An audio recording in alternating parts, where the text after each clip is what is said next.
Kawhi Leonard and Paul George struggled during their playoff loss to the Denver Nuggets. Recently, PG-13 delivered some strong comments about failures to make adjustments under then head coach Doc Rivers when he joined the All the Smoke podcast. Rivers, of course, is now coaching the Sixers.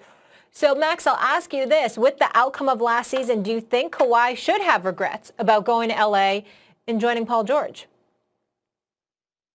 Not going to L.A., but insisting on Paul George, yes. Not only did they give up draft picks from here till eternity, but Shai Gilgeous-Alexander and Danilo Gallinari can play. And they certainly wouldn't have done any worse with those guys. Second round of the playoffs on a team that won 48 games the year before, and you add Kawhi Leonard, just add Kawhi Leonard, don't take anything away. They'd have all those draft picks, all those players. They'd have gotten to the second round of the playoffs anyway, guys. Yeah, you should regret it. Paul George, I take no pleasure in saying this. And I wish Paul George wasn't bad in the playoffs, but he's a pale version of himself. He's just a shadow of himself in the playoffs. In the regular season, Paul George is not quite an MVP, but he's more than an all-star, right? He's not like a guy who maybe he'll make the all-star team. That dude is, as I say, a 4.5, like I said about Bradley Beal, right? He ain't just an all-star. But in the playoffs, he's not an all-star. He's maybe a rotation piece. That's not enough. You need a crime partner. LeBron has AD. LeBron, who's playing at MVP level, has another guy who's playing at an MVP level, right? Kawhi doesn't have that. So you need much more. Stephen A., when he targeted Paul George, said, I want to play with that guy, I get it. Two-way wings is probably the best thing you can do. LeBron and Dwayne Wade, Michael Jordan and Scottie Pippen, right? Like, that's tough to beat. So I get what Kawhi is thinking, but that's not Paul George. Paul George is a regular season stud who's a postseason dud. Yes, Kawhi should regret it. Well, you can put it that way. I would say to you, I don't have a problem with Kawhi regretting it, but why don't we look at Kawhi? Why are we looking at Paul George? Paul George missed about 24 games last year. Kawhi Leonard missed about 15, if I remember correctly. The cohesiveness that they needed to establish wasn't quite there. Paul George has an excuse, though. He was coming off an injury. Kawhi Leonard, it was all about load management. He practiced when he wanted to. He played when he wanted to. He came out of the games when he wanted to. He had the complete support of management and ownership. And more importantly than that, when you're that superstar, two-time champion, a two-time NBA Finals MVP, particularly when you make the demands that he's made, private jets and everything else in between, being the prima donna that he came across as being, at least according to numerous sources in the league, the bottom line is that you got to be the one to be able to step up. No matter what struggles Paul George had, and I'm not here to deny that those struggles existed, because he averaged less in points in the postseason than he did in the regular season, less from the field, less from three-point range. All of those things are true, absolutely, positively so. And I'll get into Paul George in a little bit in terms of what he had to say about Doc Rivers. But I will tell you this, that didn't stop the Clippers from being up 3-1. Now, on many, many occasions, myself, you, and everybody else included, when LeBron got swept, what did we say? You couldn't get one game. You had my man imitating me on Instagram. One game. You couldn't win one game. Excuse me. That's what we were looking for from LeBron. How come we can't look for that from Kawhi Leonard? You up 3-1. It didn't stop you from getting past the first round. It didn't stop you from going up 3-1 in the second round. So how come I can't look at my two-time champion, who's a two-time NBA Finals MVP, who's got all of these requirements and all of these demands for his services? The Clippers didn't want to give up all those damn picks for Paul George, but Kawhi said, either you get him or I'm not coming. So if all of that's being the case, how come I can't rely on Kawhi to get me one game? One. So you could get to the conference finals for the first time in franchise history. He couldn't do that? That's what I'm looking at. So I don't want to hear about Paul George. I'm not saying and did not do what happened, and that's a fact. All I'm saying is, at the end, who caused all of that to happen? The guy that wanted it all, and you couldn't give me one game. What's up with that? If you want to argue that Kawhi showed up small in Game 7, in the second half of a Game 7 that they needed to win, you're right. And I'm not absolving Kawhi. Well, because especially in the second half of a Game 7, I expect, Kawhi is going to turn it on. Mm-hmm. I get it. Welcome back to The Jump. I'm Rachel Nichols, still here with Kendrick Perkins, Zach Lowe, and you just heard former Atlanta Hawk, current Jump analyst Vince Carter on our free agency special on Friday. And guess what, guys? I don't know, Zach. He might be giving you a run for his money. He was right about Gallinari, right about Rondo being Hawks targets. And another guy he mentioned is the subject of our first topic here, one of our favorite games, Something, Nothing, or Everything. Yes, free agent Bogdan Bogdanović has signed a 4-year, $72 million offer sheet with the Hawks. The Kings have until tomorrow to match that offer. If he stays with the Hawks, Vince Carter would be 3 for 4 on his predictions and reporting, Zach. So is this offer sheet something, nothing, or everything? And do you need to add Vince Carter to the reporting team here at ESPN? Well, first of all, he was also right about Joe Harris. The Hawks would have loved to go after Joe Harris, but everybody knew he was going back to Brooklyn. The Bogdanović offer sheet is something. I actually really like his fit at Atlanta. I like it better than Danilo Gallinari, who's going to have to play a lot of small forward for them, and I don't necessarily love that. I like the idea of another really good ball handler on the wing who can get the ball out of Trae Young's hands a little bit and let Trae Young run around and set screens like Steph Curry does. Trae could be really impactful in that kind of role and give some other guys a chance to handle the ball. I think everyone's happier. The ecosystem works.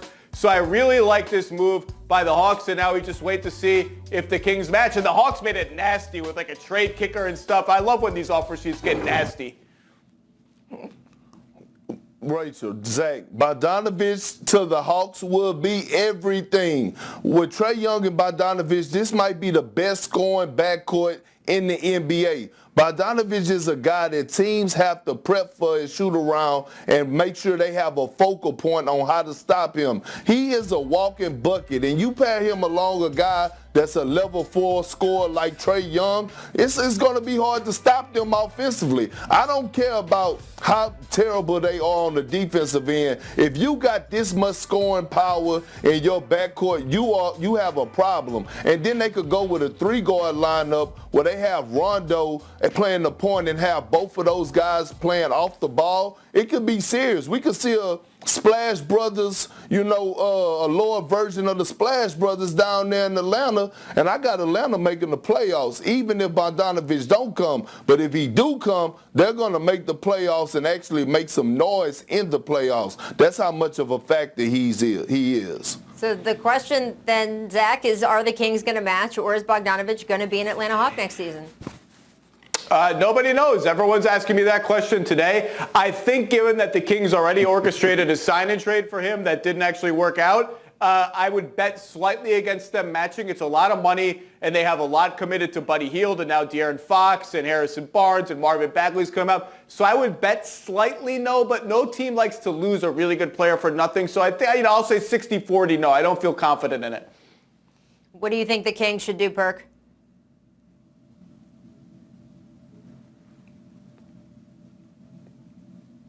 No, I think the Kings should match. You can't get rid of, look, you can't let a guy like this just walk. And I think with the Kings already giving the young kid Fox his money, you can't let this second option guy, a guy that shows you that he's a closer, a flat-out scorer, just leave your organization without trying to put up an effort. So I do think the Kings should match.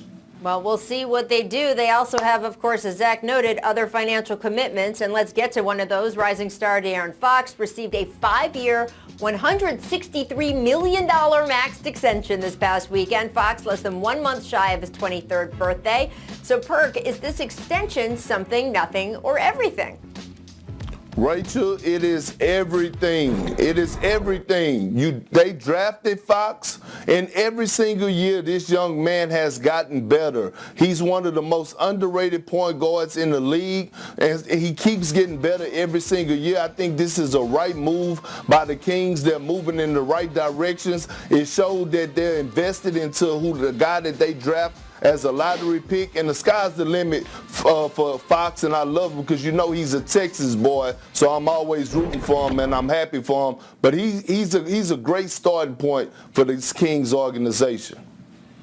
It's everything, and it has to be everything because it's every damn dollar the Kings can offer him. It actually reminds me a little bit of the Nuggets deal with Jamal Murray, where it strikes you as a little early. It strikes some people as a little early, but this is a mid-market, small-market team that has to take care of its own guys. And I'm a De'Aaron Fox believer. I think he has talent. I think he can be a leader. That said, last year he got better at a lot of stuff, finishing in the paint, getting to the line, playmaking, but 29% from three. If that doesn't change, guys are going to go under picks against him. And I thought his defense kind of plateaued and maybe got a little worse. That said, if he can put together the improvements he had last year and improve those other parts of his game, then it all comes together and you have a potentially really, really special player. And I'm actually optimistic he can put it all together like that. Well, if you're talking about a situational contractual comp in Jamal Murray, certainly the Kings would be happy if it ended up as well for them as it ended up for the Nuggets in that situation. Right. Lastly, I want to get to Fred VanVleet, who agreed to a 4-year, $85 million deal to re-sign with the Raptors. The deal includes a player option in the final year.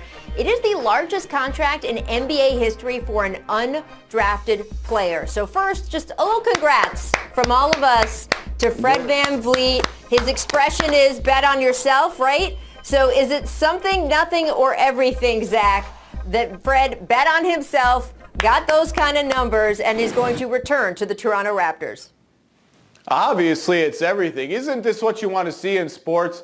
Undrafted, too little, not athletic enough, can't finish at the rim, blah, blah, blah, blah, blah. And he comes in and he's a flat-out stud. He's a winner. He's tough as hell. He's a character guy, and he's making $20 million a year. And just for kicks, give me the player option in year 4. So if I'm still rolling, I can get back into free agency again in my prime. I love it. I love it for the Raptors. I kind of wanted the Knicks to go after him because I think the Knicks need a point guard in the absolute worst way. But it's a great deal for Fred VanVleet. Great deal for the Raptors.